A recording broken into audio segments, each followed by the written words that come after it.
The second question is it fard for me to look after his parents? So is it mandatory for a woman to take care of her husband's parents and her in-laws? And the answer is no. This is not mandatory. This is not something obligatory. It is not fard. It's not your duty. Your duty is to take care of your husband and his children. Other than that, it is not mandatory at all. And I know that a lot of the families are based as a fact that their daughter-in-law is the servant of the house. A lot of the mothers-in-law take it for granted, saying that my daughter-in-law, my son's wife, she's obliged to cook for me, to clean my clothes, to take my orders. Not only that, a lot of the father and mothers-in-law control their daughter-in-law.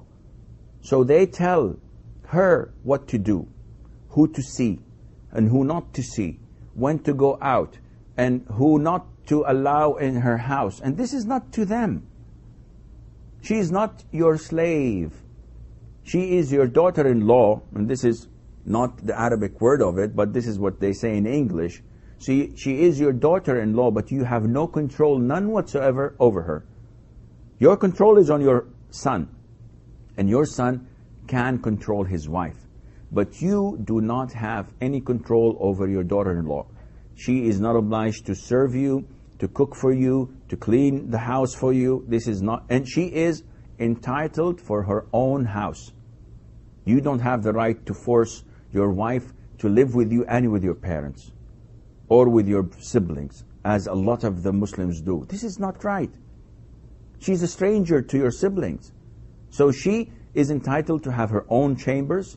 She's entitled to wear whatever she wants in her own house, not to restrict her to wearing hijab and fully covering in front of your brothers. And it is even worse if she doesn't cover in front of your brothers. These are not Islamic houses. So, no, you're not obliged to serve his parents, but it is highly recommended.